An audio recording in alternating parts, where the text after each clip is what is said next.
Voltamos aqui na sala de estar do programa TV com Tudo Mais, agora para falar de medicina. Estamos recebendo o Luiz Henrique, andrologista. Tudo bem? Bem-vindo ao programa mais uma vez. Luiz Henrique, que novidade é essa, chamada de telemedicina? A telemedicina é uma modalidade de atendimento médico que não exige a presença física do paciente no consultório. Ela é uma modalidade aceita pelo Conselho Federal de Medicina e pelo novo Código de Ética Médica. Lógico, tem que ser respeitado algumas regras, alguns requisitos. Mas basicamente é quando você pode atender o paciente sem ele estar ali na sua frente. Pode ser por rádio, telefone, internet. Isso é muito conhecido no âmbito das universidades. Mas agora a gente está trazendo para o consultório isso para paciente que tem uma certa dificuldade de chegar ao consultório, seja pela distância, porque a gente vive num país muito grande, às vezes a pessoa não tem o acesso ao especialista, ou se não questões de foro íntimo, que ela não quer se expor por algum motivo, desde que algumas regras sejam estabelecidas, a gente pode tratá-lo, pode falar com o médico dele, a gente pode, digamos, fazer todo um tratamento sem que ele se exponha ou sem que ele se desloque até por telefone ou pela internet? Dá para fazer pela internet, se faz muito por rádio, né, nas plataformas de petróleo, por exemplo. O médico que fica no continente muitas vezes trata o paciente, no caso a Petrobras, que é a mais famosa, e trata, e diagnostica, e medica tudo à distância. A gente faz mais por internet, mas existem todos os meios de comunicação que, para facilitar o acesso. É uma alternativa que já está funcionando bem aqui em Florianópolis? Exatamente, é uma alternativa que assim, ainda é incipiente no Brasil. Eu consegui trazer isso para cá junto com o grupo de andrologia. E basicamente assim, é uma coisa nova, mas assim, é bem aceita pelos pacientes e respeitando todas as regras do CRM, logicamente. A gente não vai poder fugir disso nunca, né? Olha, eu acho que pacientes que tenham disfunção erétil, mas são essa bem-vindos. É uma grande vantagem, Rúbia. Como eu falo para meus pacientes, eu sempre encorajo todos eles a comparecer no consultório. A intenção nunca vai ser substituir uma consulta médica, mas permitir uma alternativa ao paciente que não quer se expor. Geralmente ele tem o urologista dele, que já o tratou, já viu como é que está a próstata, já viu os exames. Eu peço os exames escaneados e, dependendo da situação, posso tratá-lo sem necessidade dele vir no consultório. A indicação é sempre primeiro passar pelo urologista. Esse é o correto, é que você sempre tem um médico de confiança que trate você, que conheça você. Agora, excepcionalmente, a gente pode até tratar, por exemplo, o paciente está muito distante, uma cidade pequena que ele não quer expor com o médico dele. Respeitando as regras do CRM e do CODAME, que é um manual de ética aí que a gente tem para a internet, tudo pode ser feito sem a necessidade dele se deslocar. Mas lógico, eu sempre encorajo eles a virem, mas dá para fazer sim à distância, sem problema. E vamos falar então, Luiz Henrique, sobre disfunção erétil. Fala pra gente dessa questão da idade. Existe uma idade para quem sofre com esse problema ou não? Na verdade, assim, eu costumo dizer, até 40 anos, os problemas mais comuns são psicológicos ou de ejaculação precoce. A partir dos 40 anos, os problemas orgânicos de disfunção erétil começam a aparecer. Entupimento da artéria peniana, problema no nervo que conduz à ereção. Então, quanto mais velho, mais orgânico é o problema, e quanto mais novo, mais psicológico. E qual o paciente mais fácil assim, de chegar, de ir até o consultório? É o mais novo, com menos de 40 ou com mais de 40? Geralmente é uma pessoa mais idosa não, mais velha, né? Porque ela já é, digamos, ela sofreu muito tempo, ela já amadureceu aquilo na cabeça dela. E que se acomodou assim com a situação. Se acomodou então. e assim, ela começa a ver que ela tem que resolver. E geralmente quando uma pessoa que é mais, a pessoa mais velha é mais madura naturalmente, ela vai procurar. Agora o jovem não, o jovem vai lidando com o problema e às vezes sofre desnecessariamente. Então abaixo de 40 anos é mais psicológico. Psicológico e ejaculação precoce. Acima de 40 anos, problemas mais orgânicos mesmo. Aí ejaculação precoce e disfunção erétil, mas com uma base orgânica. A gente consegue examinar e ver que tem o problema. E dá para tratar tranquilamente? Com certeza absoluta. À distância mesmo, como você acabou de falar. Como eu falei, o certo, o ideal é que compareça, mas dá para a gente tratar à distância sem problema, na intimidade da pessoa. Digamos, a pessoa não quer se expor, ela tem o direito de estar na casa dela, onde ela sofre problema junto com a esposa, entrar na internet, saber que do outro lado tem um médico especialista confiável e fazer todo o trâmite ali, lógico, voltando um pouquinho, respeitando algumas regras que não convém a gente ficar falando aqui, né? Alguns fatores como alimentação, álcool e cigarro, eles podem acabar influenciando no desempenho sexual? ele influencia tanto na qualidade da nossa circulação como no corpo humano. Por exemplo, problema de colesterol entope uma coronária. Problema de obesidade entope uma coronária. Você imagina uma artéria peniana que é fininha. Então, assim, pessoas mais obesas, que têm uma alimentação inadequada, têm uma disfunção erétil devido a os problemas de circulação. Agora, exatamente na hora da relação, se você tiver uma alimentação muito pesada, é como exercício físico, né? Então vai ficar um pouco comprometido. Se você quer namorar, um sushizinho, senão você pode ir numa pizzaria, rodízio, tranquilo. Tá, e tem algumas perguntas, né, de telespectadores, doutor Luiz Henrique. Primeiro, a masturbação rápida, falando agora de ejaculação precoce, né? Ela leva à ejaculação precoce? Com certeza sim. Geralmente, quando a gente vai conhecer o nosso corpo, o homem, ele começa a praticar masturbação quando ele é muito novo. E é uma coisa meio escondida, é uma coisa que ninguém pode ver, é uma coisa meio tabu. Então ele se condiciona muitas vezes a fazer isso rápido, porque alguém vai chegar, porque eu estou com a revista aqui, então tem que ser algo meio rápido. Então ele acaba condicionando muitas vezes e levando para a vida adulta aquela masturbação rápida, com ejaculação rápida, e começa a ocorrer na relação sexual. Como ele aprendeu daquele jeito, para desaprender, aí leva um tempo também, tem que tratar, tem que medicar, tem que orientar. Mas assim, basicamente a masturbação rápida, digamos assim, ela pode levar a problema de ejaculação precoce no futuro. Outra dúvida é as pausas durante a relação sexual, se elas funcionam, né? Porque quem sofre com esse problema geralmente prefere adotar né, esse ritmo. Olha, essa é um tipo de técnica que a gente chama de start-stop. Quando vai quase ejacular, você parar a relação. Mas tem algumas...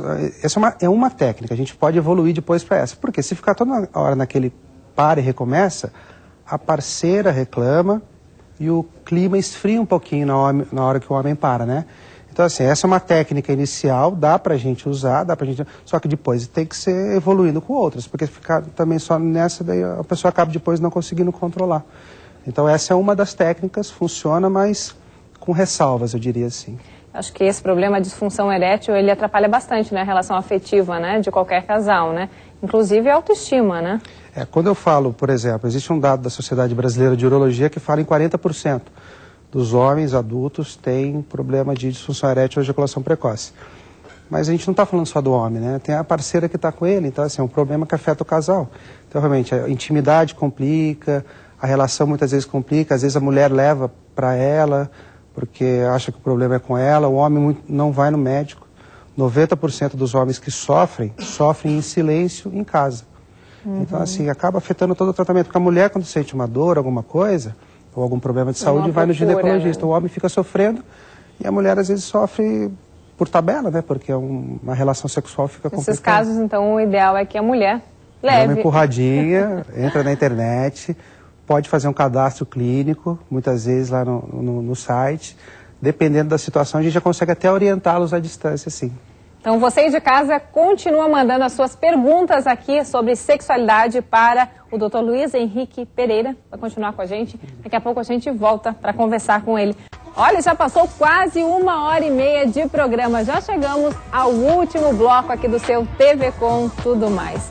Vamos voltar a conversar com o andrologista Luiz Henrique Pereira. Bem, doutor, primeiro, tem um tempo médio de ejaculação aqui do brasileiro? Olha, tem um estudo que foi publicado há pouco tempo que indicou que o tempo médio da ejaculação é de 7 minutos e meio no brasileiro. Isso varia muito, né, de estudo para estudo, de localidade, mas a média que se achou foi essa aí de mais ou menos 7 minutos.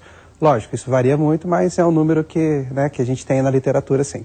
Já que a gente está falando em ejaculação, né? Qual é o tratamento para ejaculação precoce? Existem diversas abordagens. A gente sempre começa com medicação, né? Uma das opções é o spray sublingual, né, que a gente usa. Ele faz com que as estruturas responsáveis pela ejaculação fiquem mais tranquilas, digamos assim. Elas não contraem na hora de ejacular, então elas ficam mais soltas e a pessoa acaba demorando um pouco mais. Depois que a gente tem que tirar a medicação, existem técnicas de controle e de fisioterapia que ajuda a pessoa quando for sair do remédio.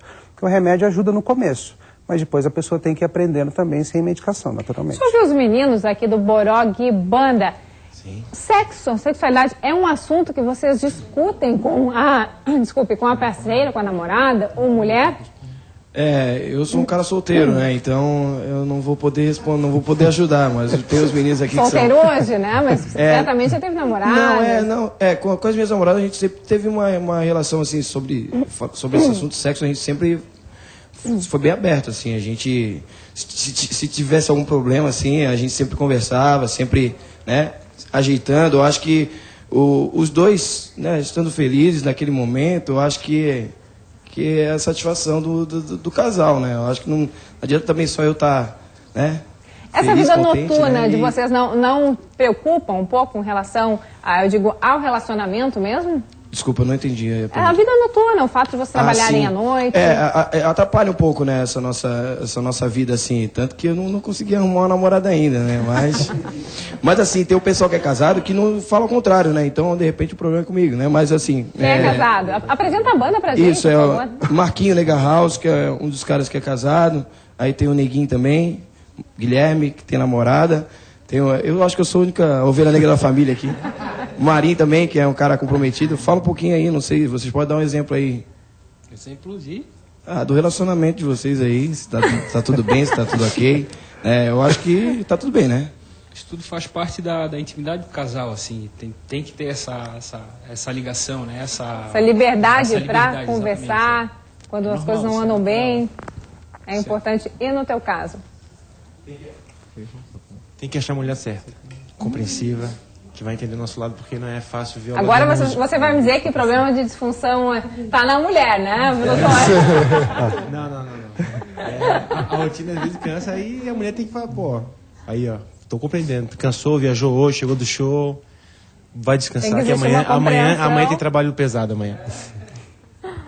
Mas eu acho que é mais ou menos por aí. Eu acho que, né, no nosso caso, né, como a gente trabalha direto, tá viajando direto, tem que ter esse jogo de cintura do casal.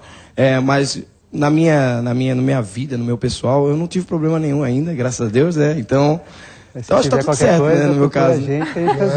Não, mas por enquanto eu vou agradecer.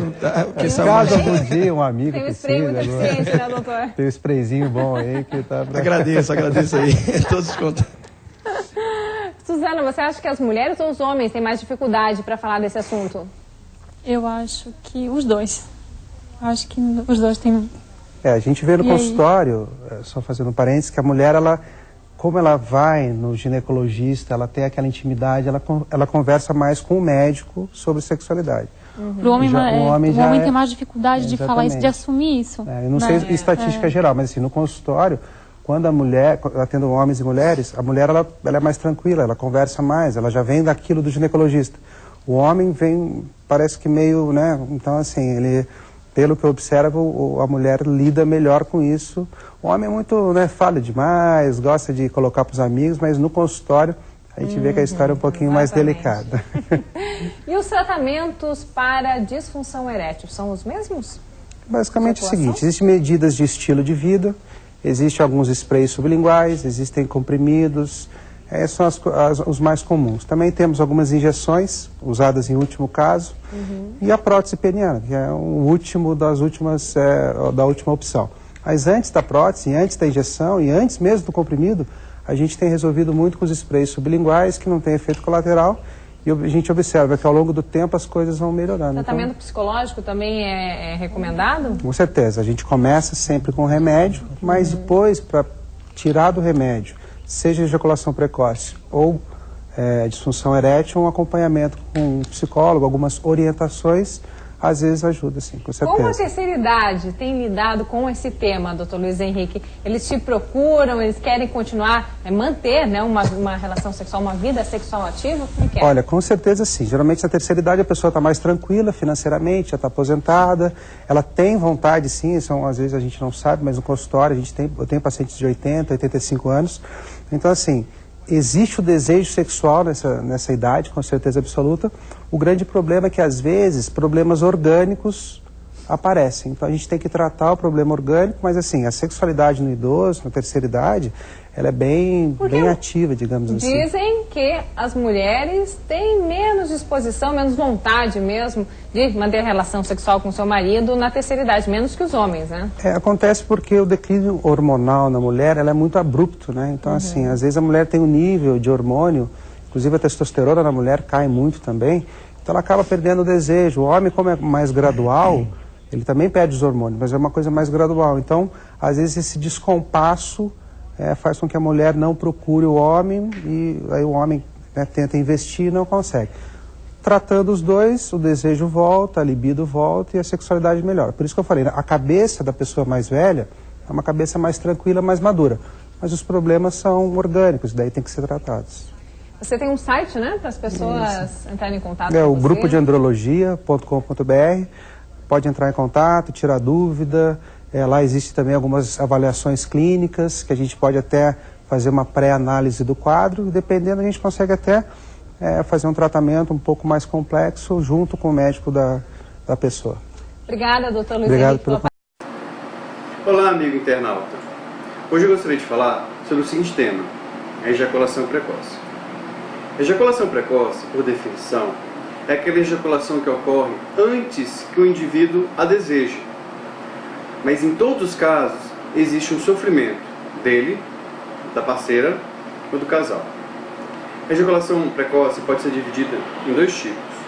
Ejaculação precoce primária e ejaculação precoce secundária. A ejaculação precoce primária é aquela que ocorre desde as primeiras atividades sexuais, desde o início da vida sexual. A ejaculação precoce secundária ocorre ao longo de